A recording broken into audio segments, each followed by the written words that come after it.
Well, welcome to Hull, ancient trading and whaling port on the North Sea coast of England. Isolate city, spread alongside water, posted with white towers, she keeps her face half turned to Europe, lonely northern daughter, holding through centuries her separate place. Well, it's not many train videos that start with a bit of poetry, but Hull is the home of Philip Larkin.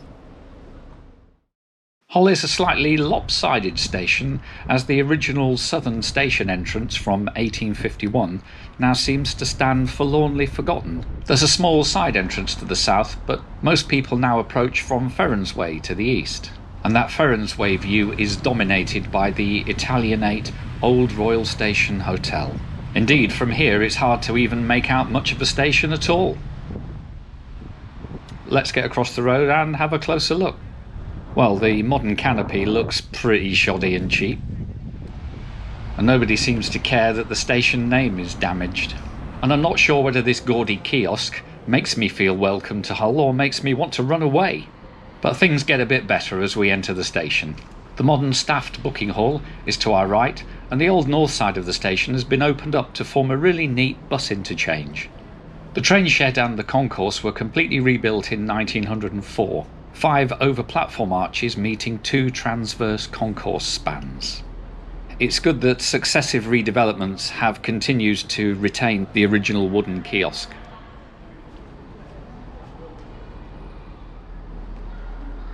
There is a few shops and eateries in this area, but it leaves me feeling that a little bit more could be done.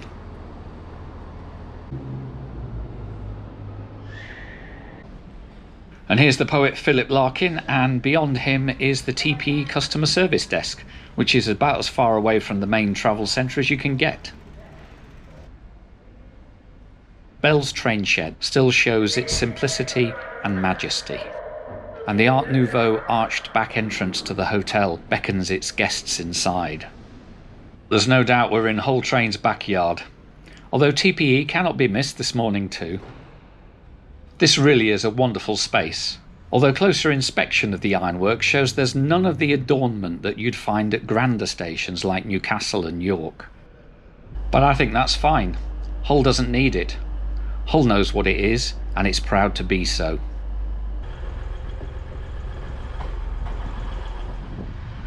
The 5 arches stand proudly on this less than sunny July morning. Let's have a look at our route for today. From Hull we track west, making local pickups at Brough, Howden and Selby before swinging south and making further pickups at Doncaster, Retford and Grantham, and then run non-stop into London King's Cross. An overall distance of 330 kilometres and a duration of 2 hours and 33 minutes.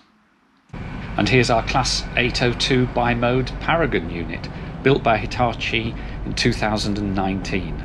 Hull Trains operates 5 of these 5-coach units on its Hull to London services. I will be travelling first class in the front coach today, and as you'd expect, seats are in a 2+1 configuration. And also as a solo traveller, it's nice to see the single seat side is all actually set in airline formation. Here's the seat with what I like to call Hull Trains circuit board pattern.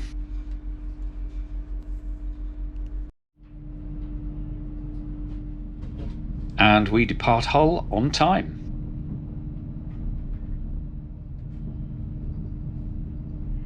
Welcome to this Hull train service to London King's Cross.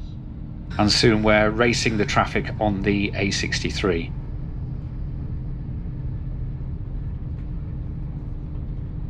And coming upon the Humber Bridge. When it was opened in 1981, this 2.2 kilometre single-span suspension bridge was the longest of its type in the world. It's now slipped back to 12th place.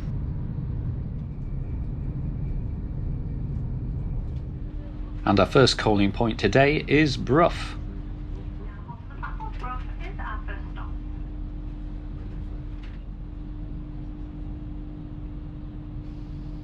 The land around the Humber estuary is incredibly flat.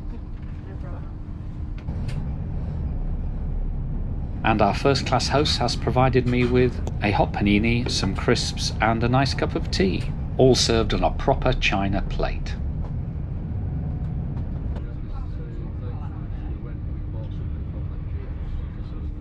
Howden is a really small station, and the luxury of direct trains to London must be a great benefit for the locals. Just before Selby, the branch from the Cemex Ashfeld plant joins our line.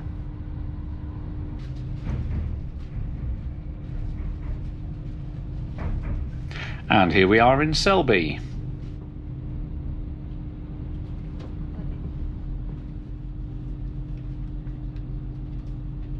Now we're past Selby and we're travelling southbound. Let's have a look at our seat. Well, legroom is good and the supporting post for the table is mercifully clear of your feet. There's a large fixed table and space for small bags in the overhead luggage racks. I'm also pleased to see proper grab handles on the seats for passing passengers. Along with the coat hook, there's also a sunblind. And underneath the armrests is both a 3-pin and a USB outlet.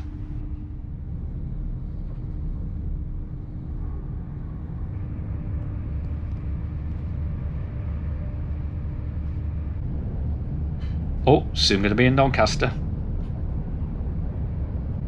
At Joan Croft Junction, the line peels off for Scunthorpe.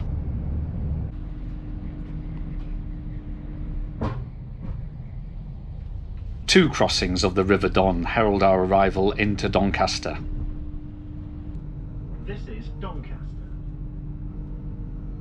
Once south of Doncaster, we pass the Hitachi maintenance depot and also the Freightliner terminal. And now we're on the East Coast Main Line proper. Our driver can open it up to the maximum line speed. And our host pops round to provide me with a peppermint tea.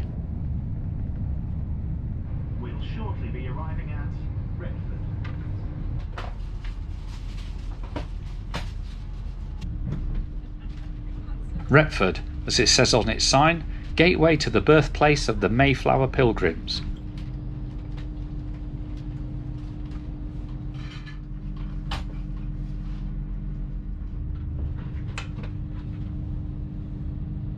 Retford's lower level station gives access to the Sheffield to Lincoln line.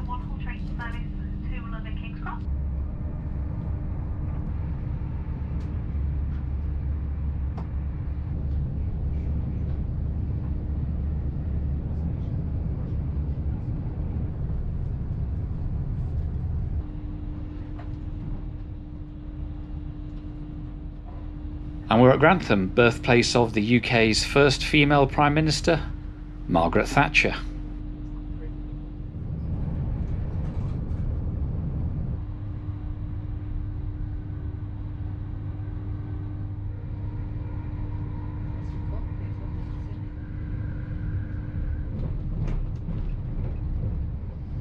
And soon we're speeding through Peterborough and heading on towards Hertfordshire. Let's have a walk through the interior of this Class 802. Our first class coach has plenty of accessible seating and the accompanying accessible toilet. As we enter the second coach, you can see the luggage rack on the right, but Hull Trains have put a windowless seat where I feel the second luggage rack ought to be. And then there's just half a coach of first class before we pass through the frosted portal to see how the proletariat are faring. And of course it's a 2+2 configuration with the usual Hitachi ironing board seats. And the circuit board moquette looks pretty good in this brighter blue. But at the end of the coach they've done it again and traded luggage space for somebody's windowless seat. Right, time to check out the toilet. Well, good. There's a nice obvious mechanical lock.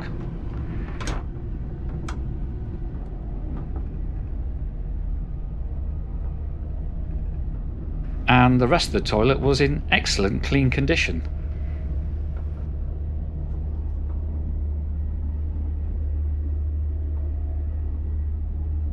Everything was working, everything was in place. Well done, Hull Trains. As we're speeding through the Hertfordshire countryside, let's have a look at what this all cost. Well, with my 1/3 railcard discount and booking fully 12 weeks in advance, I picked up this first class single for just £29, which I think was a pretty good deal.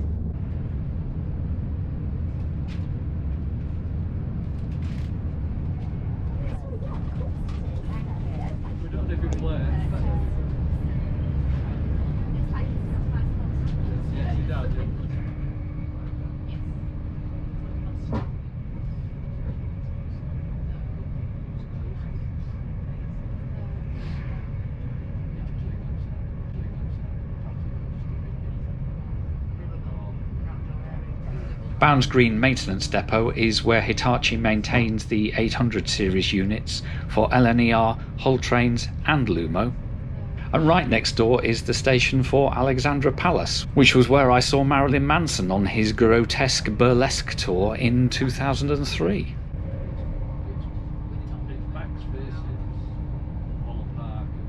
Hornsey Depot maintains both Great Northern and Thameslink EMUs.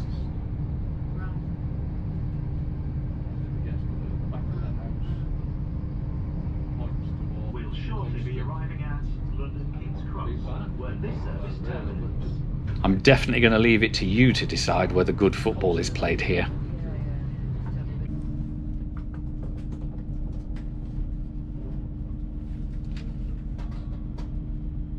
And we arrive into London King's Cross with the station clock showing we are right on time.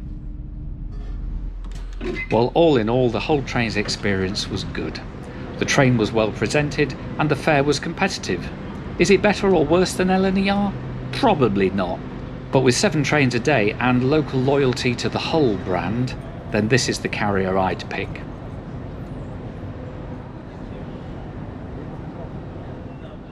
I release train trip videos every week, so if you'd like to see some more, then please subscribe. But in the meantime, it's goodbye from London King's Cross and thanks for watching.